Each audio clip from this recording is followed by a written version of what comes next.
With another video, and how I like to say, a game a day keeps the stress away.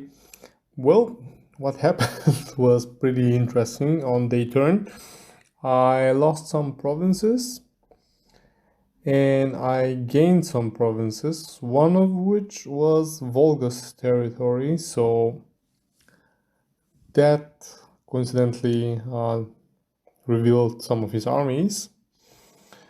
Then the other interesting thing is, to no surprise really, South India went AI. California got this territory here, which revealed this army. Yep, worrisome.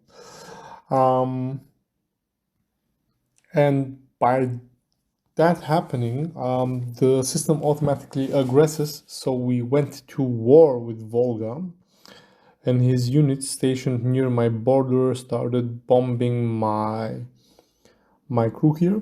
I moved him back as I didn't want to aggress.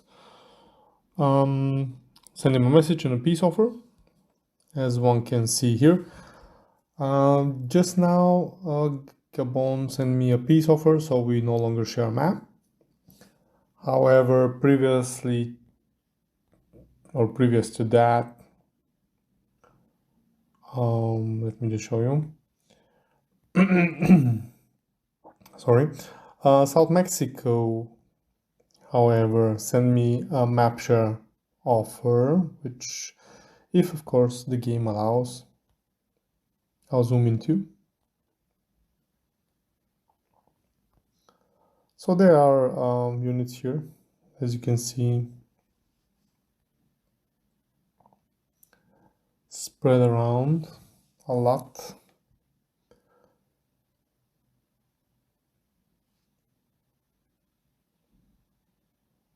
So what I'm seeing is everybody has mainly unupgraded units. If they have any upgraded units, there are just a few,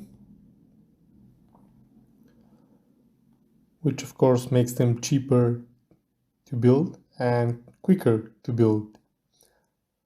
However, in a fight, that makes them way less effective. Of course, these fighters here, or attack bombers, are a different story. Most of the guys have the planes upgraded to some extent. Here, as you can see, a lot of navy. Everybody's doing this, in my opinion, rather stupid tactic, because okay, you have your ships spread out to cover a wide sector. However, your ships are not upgraded. This means I come along with my fleet and start sinking your shit one by one. Because before anybody else manages to reach the fight, I'll probably have send you two barrages from my turrets, and then my subs would also have reached, although they're way slower. So yeah, cheaper to build, but okay, then it says you have a big army, but as soon as you face another army which is a bit more upgraded than yours, you lose that pretty quickly. So yeah, that's not the best tactics in my opinion here.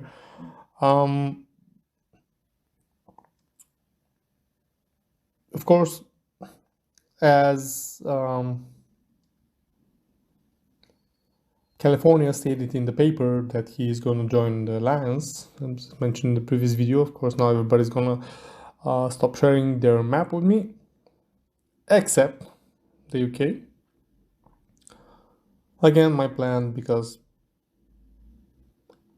it's, well, I don't like that somebody's putting me out there like that. I mean, whatever agreement we have in the game, I've kept my neutral state for most of the game and just observed. And if the others will still join the alliance, like I mentioned, my allegiance is to the alliance rather than to the coalition. So in that case, I mean, I have a lot of territory, but I would let the others win, like mentioned. I mean, Gabon and Angola have the biggest armies, I think. So their contribution to a win would be the biggest anyway. So they for sure are someone who has to get the most out of this. And for the others, I don't care, man. I mean, they can decide among themselves. I don't really care.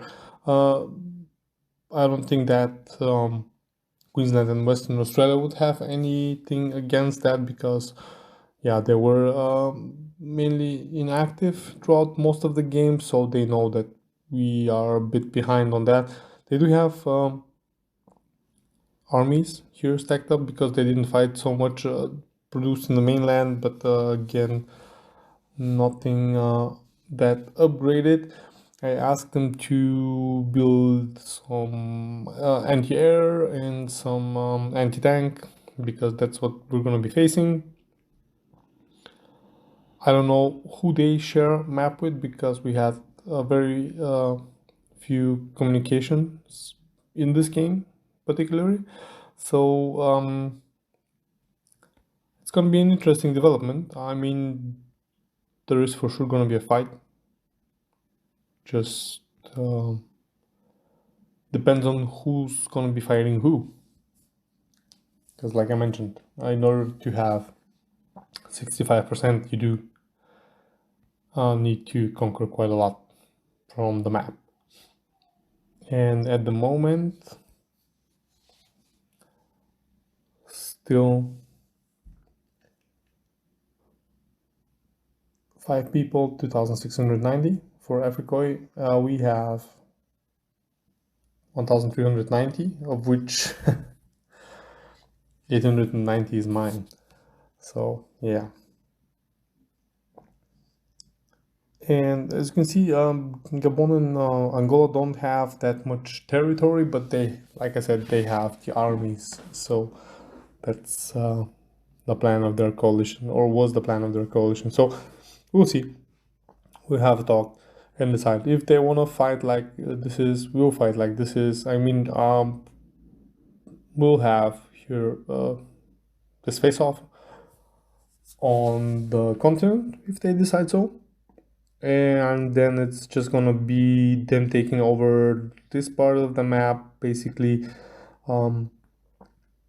getting the points they need for victory, and that's gonna be it. So they are not really gonna be fighting the US that much, as well, probably South Mexico will be the one losing the most territory,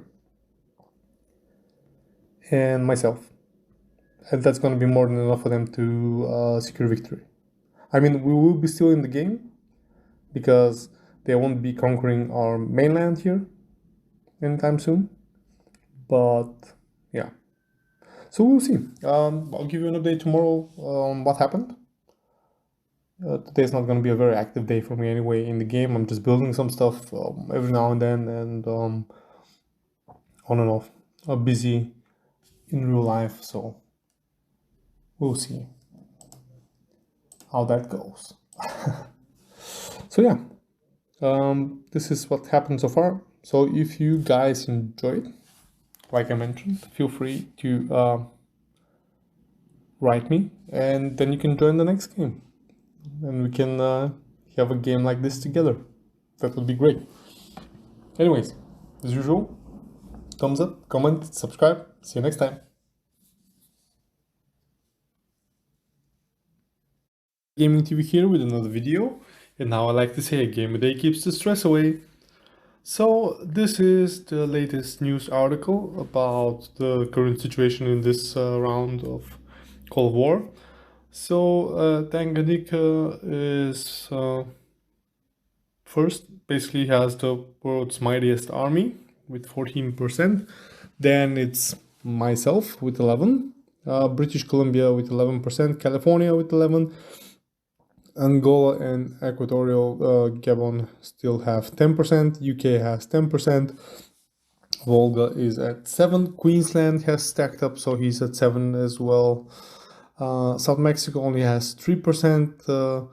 Western Australia also has 3%. South India is losing his troops to Tanganyika at the moment. Kentucky got wiped by California. Mongolia got mostly wiped by myself, and the rest got taken over from Volga. Romania, I had no impact on that. I think it was mostly UK that did that. West Yakutia, yeah, that was me. Still is me. I'm taking a few more provinces at the moment from them. Not Brazil, not involved in that one. Neither Pakistan, that was Tanganyika. East Yakutia, that was me as well for most part, and a few of them British Columbia took over. So yeah, the overview, nothing has changed. So it's me at first place still. Then Tanganyika has a few more now, as well as California. UK is fourth, Volga fifth. Then Gabon, South Mexico, Angola, British Columbia, Western Australia, and Queensland. And after that, it's AI basically. I think, number wise or unit wise, let me just click like that. So yeah, 200 units for Tanganyika as a military at the moment. And I have a few more. However, his units are way more upgraded. He has a few elite ones, so that's why his army is stronger, statistically speaking. 210 units for California. 194 for UK. I don't know the actual size at the moment. It only says 66 because those are the ones that I have discovered through my map view. 87 left for South Mexico. He had like 107 yesterday. And for Angola it says 11. He has of course way more, but I don't see those. British Columbia has 190. Western Australia has 81. And Queensland has 174. So, of course, Volga accepted my peace offer as, well, I am bigger than his, but that's not the main issue. The issue is his army is way smaller than mine. And, well, he has some upgrades, but I think he has upgrade to the starting units only. And the more advanced units are only at level 1. So for example, here, that is easily fixed by this. So yeah, I have been building since I did the research. If I can click on that, hello, come on, just let me click on that. No, that's not the right one. It's just the right one. No. Well, they should be somewhere around here. Let me just zoom in. Yeah. These little nice guys. Come on, man, come on. Did I just stop him? Yep. Anyway, I've been building a lot of these as Tanganyika has a lot of air power. So, of course, we should be getting those. I am thinking of upgrading these. However, since, to be fair, they are now at the provinces which are more developed being built for like 3.5 hours. I'm just gonna keep on building them, because as you can see on top, my manpower is still not as big or not as good as I would like it to be. 1,277 an hour, still it's not enough. Food and goods production are still okay. Metal and oil as well. Rare materials is not so good, but I haven't really put much effort into upgrading that. But as you can see, the prices are, yeah, they're okay. With the money I have, I can buy a lot of this. Only steel and oil are still keeping, or metal and oil are still keeping a high price. Raw materials and everything else is pretty cheap, per se. So basically, with the money that I'm getting, I can buy whatever I would need. I'm thinking, as I got a glimpse. I sent this bunch to Sindasco, but Volga had taken it before my guys arrived, so they were like basically half an hour away from the city, and then Volga took it. But he has some units stationed next to the city and one above, so basically right above where my units are, in the sea, where this little dot is. So he's probably preparing an invasion here, because he's assuming that since I haven't conquered the rest of Mongolia here, or the other provinces, that this is a border where I don't really have a lot of units, which, as you can see yourself, is not correct. However, I was lacking naval support, which will change till the end of the day. So yeah. So I'm preparing my defensive for an invasion, a attack, a decisive battle. I don't know what you want to call it. We have to fight. I mean, just looking at the diplomacy tab. So Africa is like nearing 3,000 points now, and it's like 3,800. So they need like 1,000 points basically right now to win the game. We are more than halfway away from that, but we are just still 3 people, and like you saw here, my guys only have like 270, 260 each, so they're at the bottom of the active players list. So theoretically speaking, if, let's say, California would join and British Columbia would join, which don't have as much, it's instantly 1,120 points.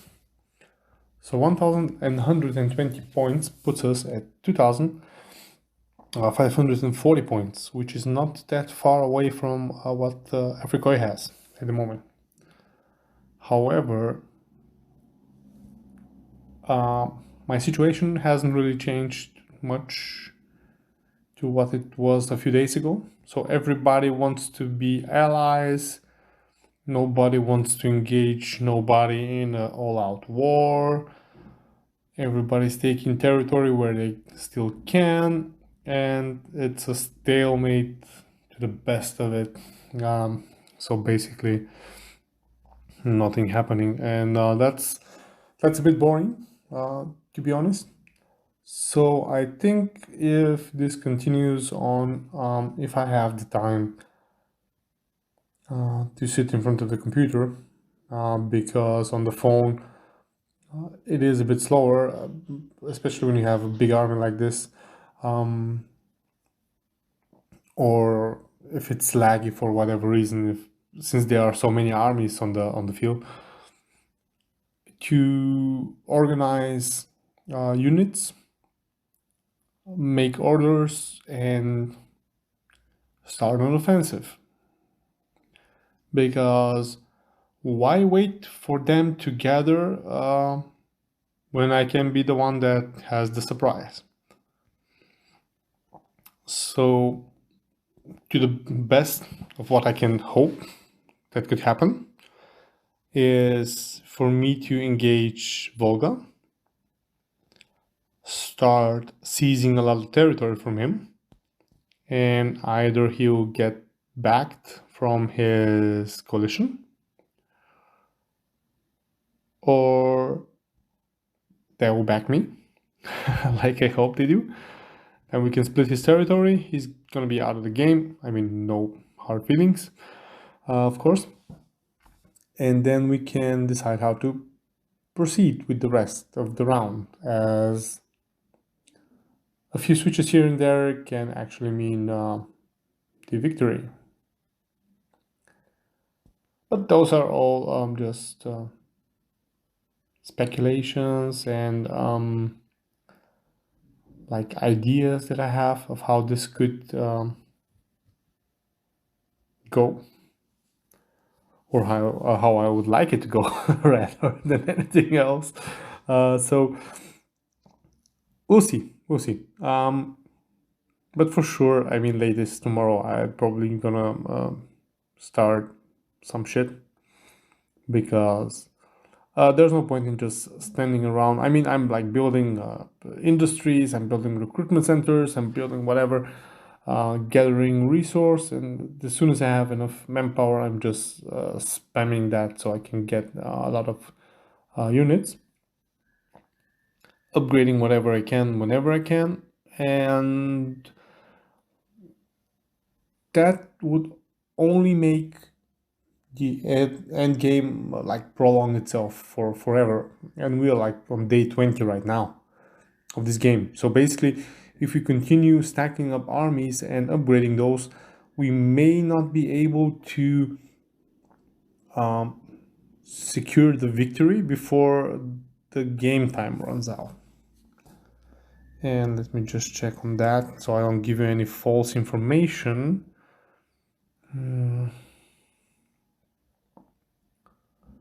I don't think I can see it here though. So yeah, either 2,736 points solo, or 2,952 for a coalition. Does it say anywhere in the bottom? No, it doesn't. It doesn't. It doesn't. No, like day 20, 20, 20, day 1 maybe. Day 0, no. No, day 1. Nothing, no, not really.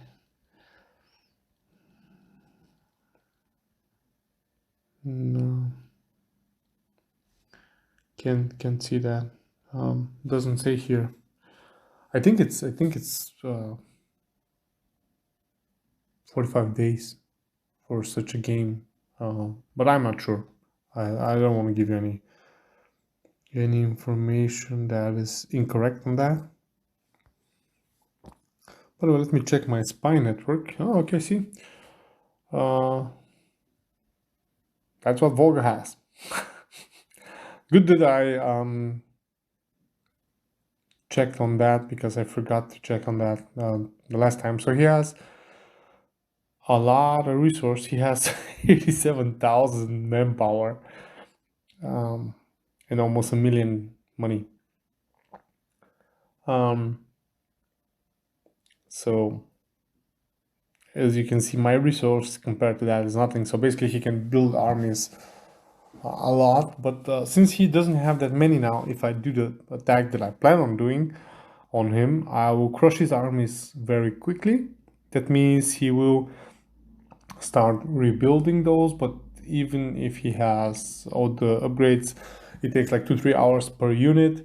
So in order for him to make a stack, he would need a full day, and I am building units as well all the time, so you know.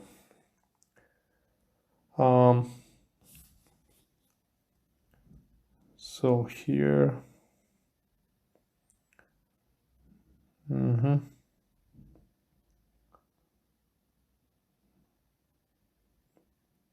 Getting some information. Let's see the previous day. Production stalled. Okay. Yeah, so I did some shit because I had a lot of spies. Okay, yeah, I've been nasty to him, so I guess since I have my spies doing all kinds of crazy stuff to him, yeah. Then on day, yeah, nothing really interesting here. So yeah, we'll see how this goes. But like I said, stalling this further will just